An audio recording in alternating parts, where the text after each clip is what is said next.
Ever found yourself in a business deadlock, unable to move forward due to shareholder disputes? In this episode, I'm talking to Erika and listen to her to discuss the importance of good and bad leaver provisions, the importance of having a shareholder agreement, and how that agreement can guide you in making decisions, especially when it comes to planning the exit of your business. Shareholder agreements are often overlooked. I don't know how many businesses, it's definitely less than a handful that I've been to that have already had a good shareholder agreement in place. Let's listen to Erika.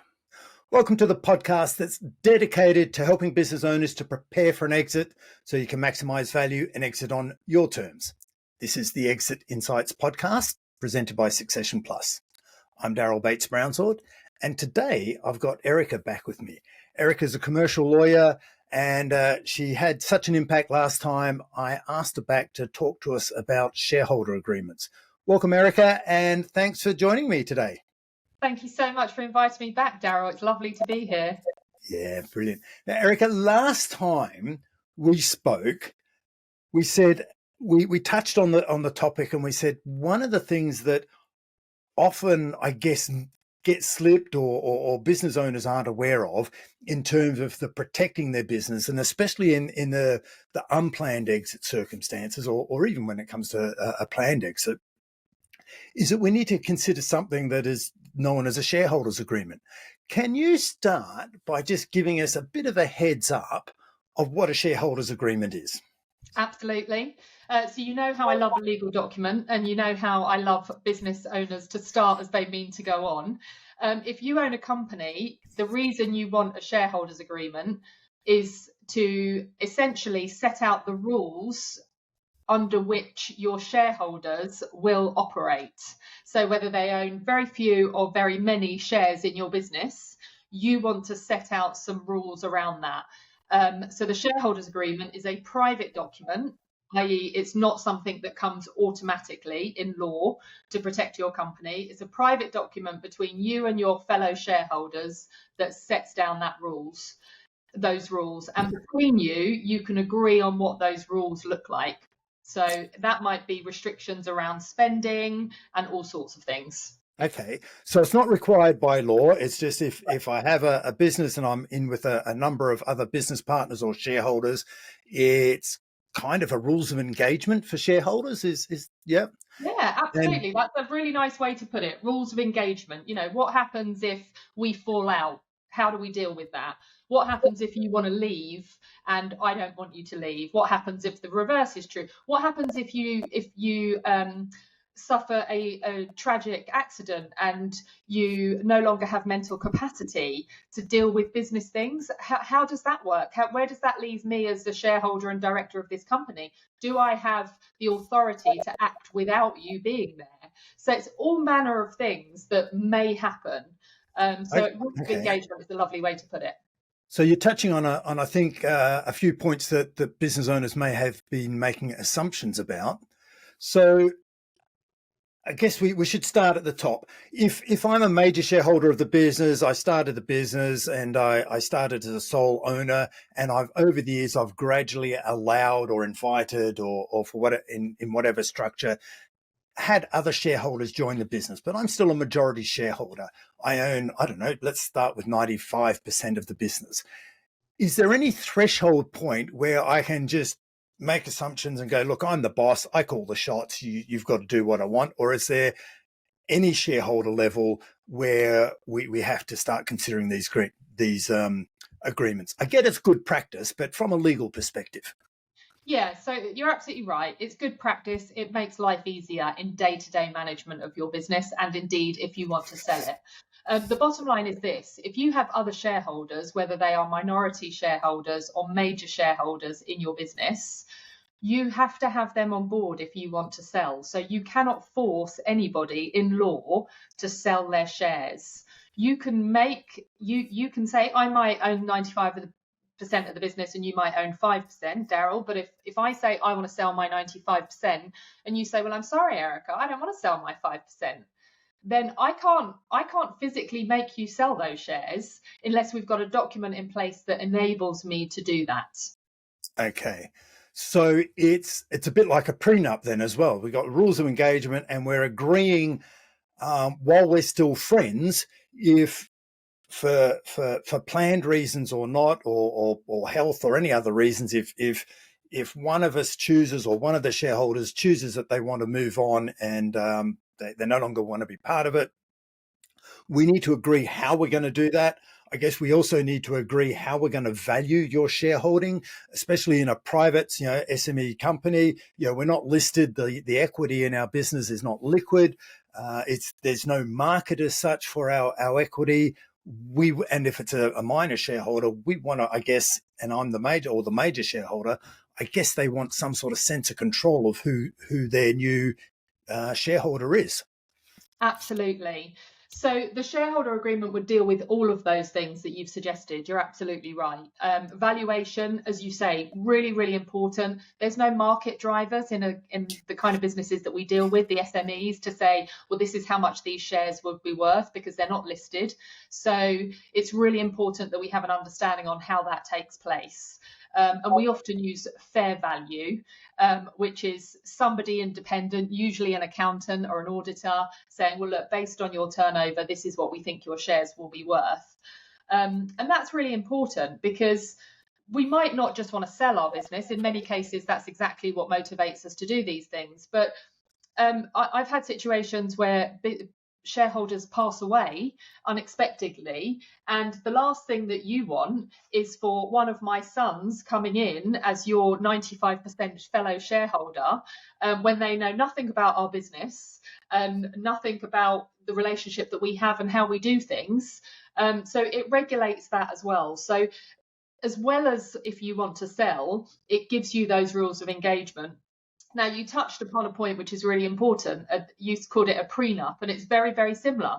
We all go into business with the very best intentions, but things happen, life happens. Yeah. I gave the example of lack of mental capacity. I've had clients who were running a very successful events business, and one party was significantly older than the other. She was diagnosed with early onset Alzheimer's. And was very, very ill. And that happened over a series of years. The other shareholder, they were 50-50 shareholders. The other shareholder was hamstrung because she wasn't able to do anything in the absence of a shareholders agreement. So she couldn't sell. She couldn't bring on other investors. She couldn't actually do anything because she was in a very difficult situation. So, like I say, we go in with the best of intentions, as indeed we do into our marriages, but things happen. So it's really about identifying as many of those potential pitfalls as early on as you can, documenting them and saying, well, in this situation, this is how we'll deal with that. Okay, so why don't we dig into some of those and just explore what they mean? And and before we do that, let's put some structure, beat myself up here. So what are some of the major headings that we want to make sure that we address in the shareholders agreement? Given that we've said, and I'm thinking a lot of business owners out there assume that these sort of issues are covered by their articles or the compliance documentation.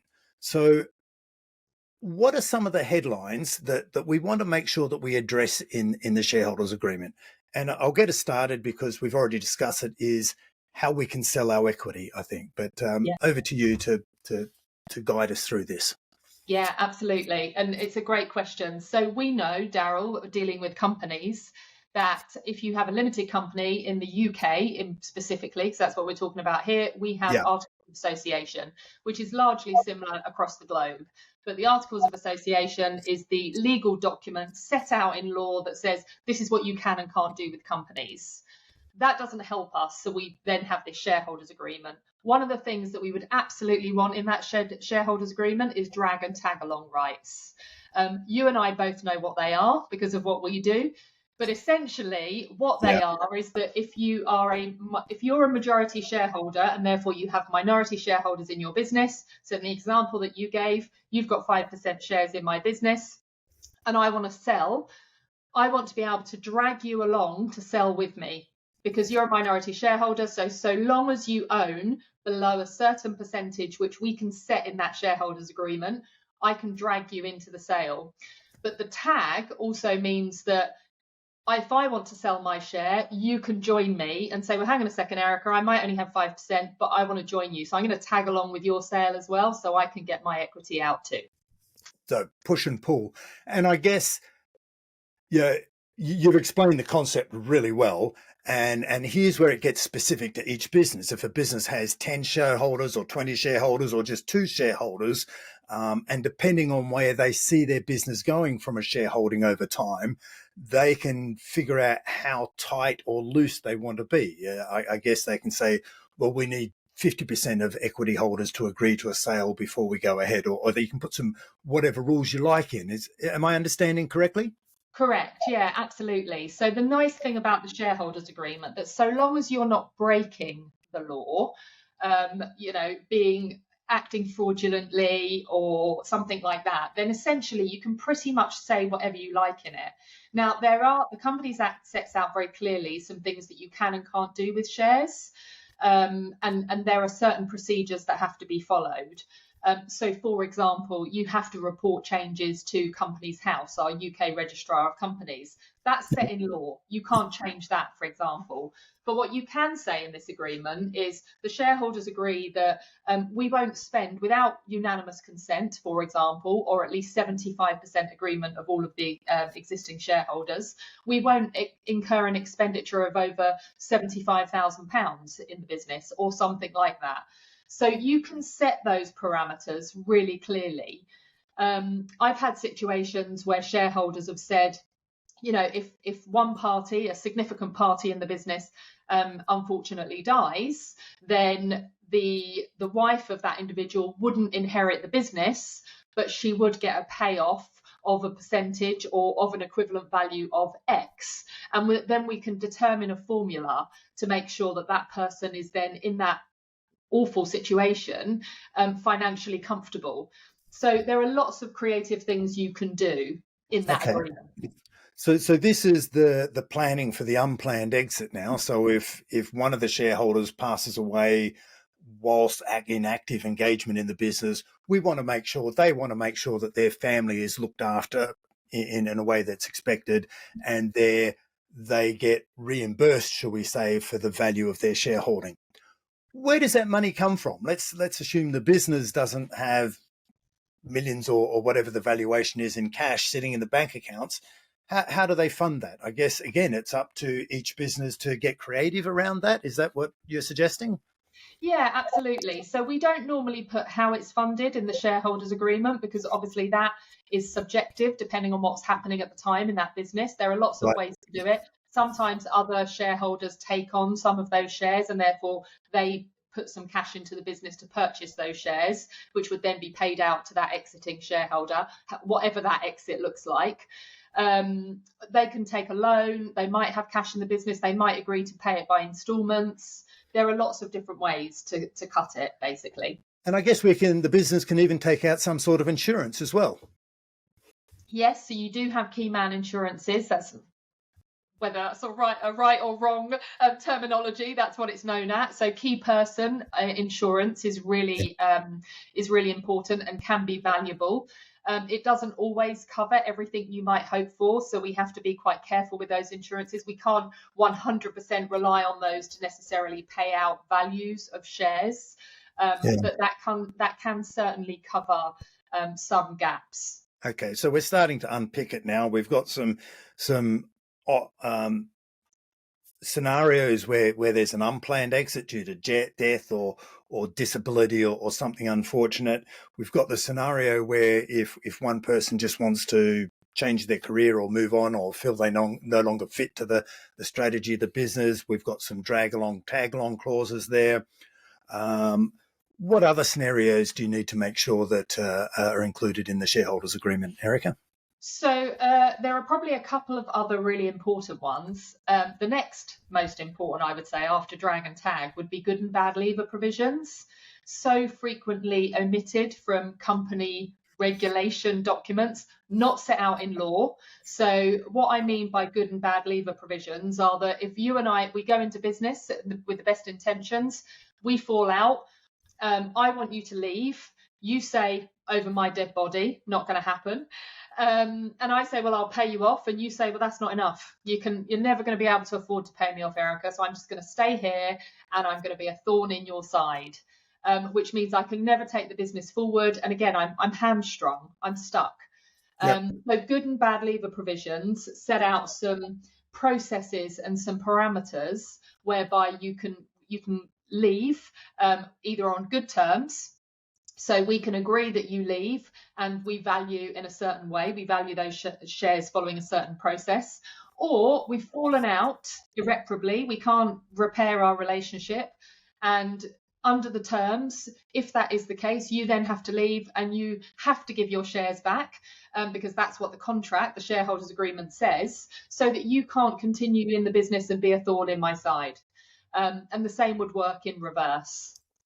And I guess we would also want to address some issues in scenarios like that about who gets to use the IP, or if you've built up some IP or methodology or I guess even key suppliers, vendors, etc.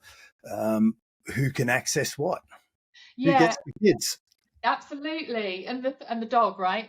The third thing I was going to say would be really important would be restrictive covenants around who gets what, who can you deal with, what will we agree to in terms of anti-competitiveness. I would always have some restrictive covenants in shareholders agreements to say that any exiting shareholder, unless they are a good leaver, for example, cannot compete with the business and they cannot compete in a certain area, because a restrictive covenant should always be restricted either geographically or by time, if not both, because otherwise it might be unenforceable. But restrictions around what you can and can't do. And again, you have to talk about this early on in the business, because what do we agree might prevent either one of us from moving on? Clearly we both have to make a living, but how do we do that without hampering the other party? And that's what you put in the shareholder agreement. Okay. And what about valuations? I know valuations, it's only worth what someone's willing to pay for it, but do you put a methodology or a formula in the agreement as to how the business will be valued at the time? Yeah, always include a formula. So what we usually say is fair value or market value. And fair value is essentially nominal value of the shares. You look at the turnover, identify what an accountant might deem to be a fair value price for those shares, and then that's what's paid. And you might say fair value plus a percentage, but typically it's fair value. And that's quite a sensible formula upon which to base it, because it usually means that it gives you a bit of a swing either way to say, okay, well, if fair value is £10 a share, I'll pay you 12. Because we're leaving under the terms of the good leaver provisions, and then you can come to an agreement that way. But it gives you, what you need to have is a mechanism to say, if you can't agree what the value is, we agree now that in the future where we can't agree, this is the formula which will be agreed upon in the event, in the absence of any other agreement. Yeah. And I guess that's really important in the scenario where someone doesn't choose to leave. It's an unplanned exit due to death or disability or something like that. If it's fair to one side, it's also fair to the other side. Absolutely. Okay. So, Erika, is this a document that we really need to get legal advice on, or is it something that, people are downloading templates from the internet somewhere? What's best practice here? You always ask me that question, Daryl, don't you? And my answer is the same. So I never recommend downloading templates from the internet, largely because you just don't know what's in them. And quite often they can be more complicated than they appear on the face of it. Shareholders agreements, I would recommend you take legal advice. It is a worthwhile investment because it will save you many, many headaches in the future. But essentially, for not too much money as a business, you can have a document that you can continue to use throughout the lifetime of your business. And then any new shareholders that you bring in, they agree to that same agreement. So you don't have to rewrite it every time you have a new shareholder. And if it's done properly with legal advice, it should cater for almost all eventualities we could possibly think of. So yes, definitely take legal advice, especially when it comes to drag along, tag along, good, bad lever provisions. They can become a little bit complicated in terms of when transfers happen, because you have those specific provisions give you some triggers. So for example, a good lever might be when somebody dies. So you've got to trigger across a couple of clauses or a number of clauses. So it all has to kind of flow nicely. It all has to make sense together.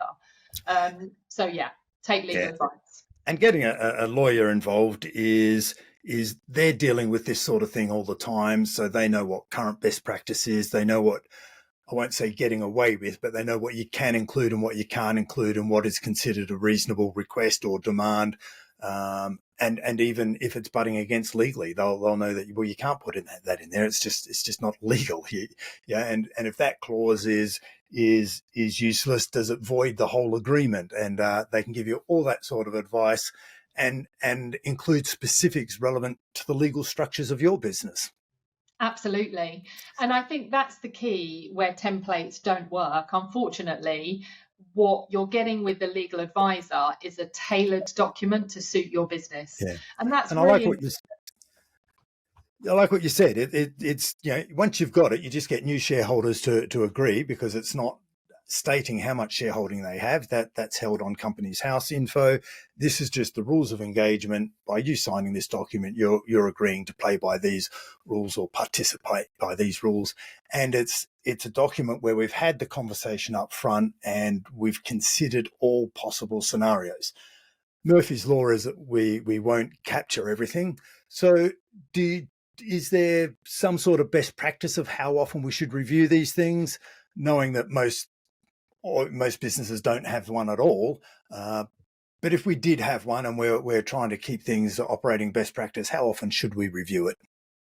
So I've been a lawyer for a decade now, as you know, and I've only had really one scenario where we've had to review shareholders agreements, because they are quite generic, and that's where a business is moving from a private limited company to either listed in some way, so whether that's going to PLC or AIM stock market, something like that, or indeed bringing on investors in a way that is not ordinarily contemplated under the standard articles of association. So for example, crowdfunding.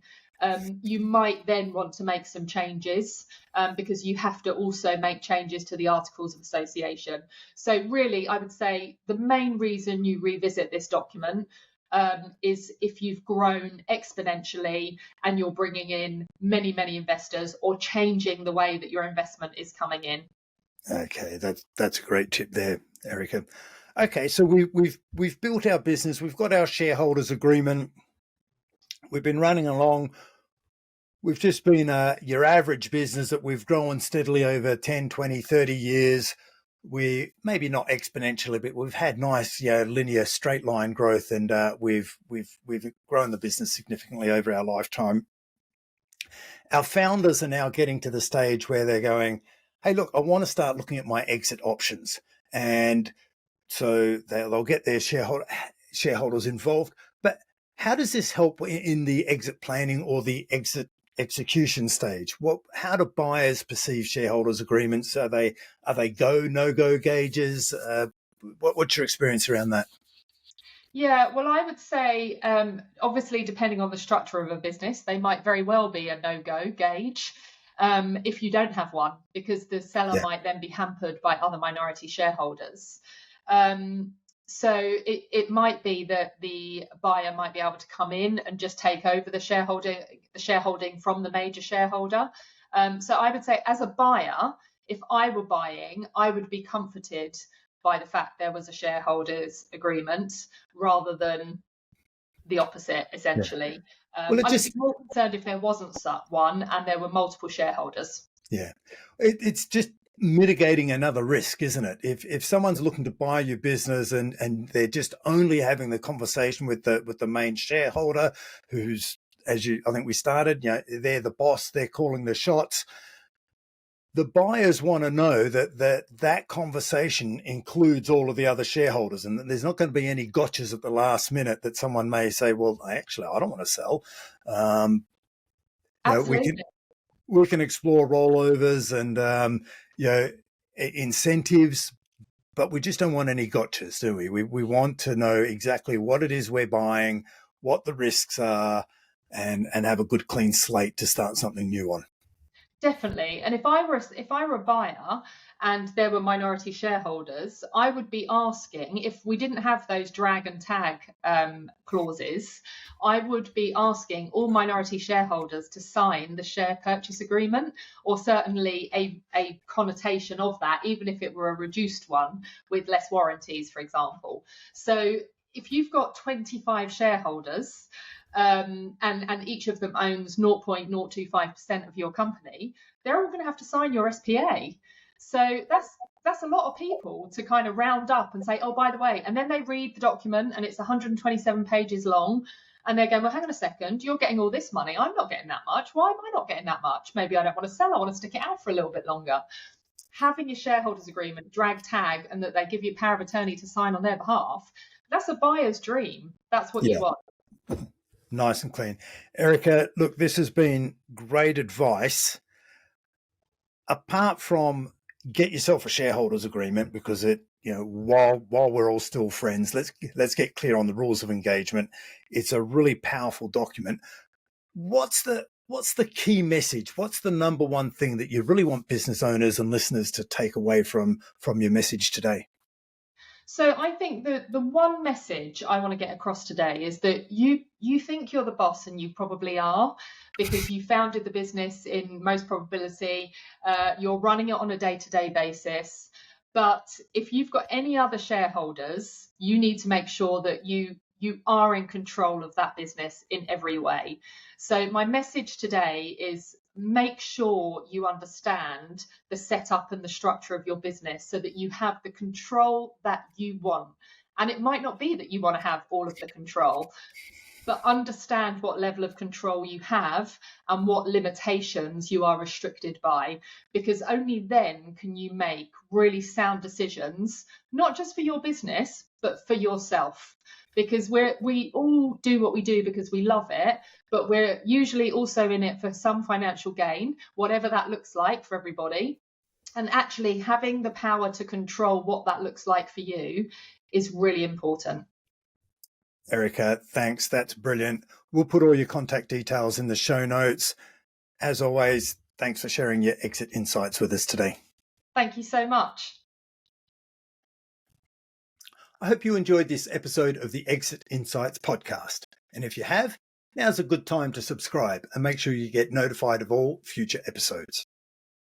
Now, if the topics have raised questions about the value potential in your business or how you will exit like a boss, then contact me and arrange a free strategy call where we can discuss what's required for you. Otherwise, if you'd simply like to learn more about how to prepare for when you want to exit, then you can download a copy of our ebook called It All Begins with Insights. The link is in the show notes. In this book, we'll show you how a business insights report can be used to assess your business, to uncover your intangible assets and identify the value potential if you're ready for exit and your business is exit ready.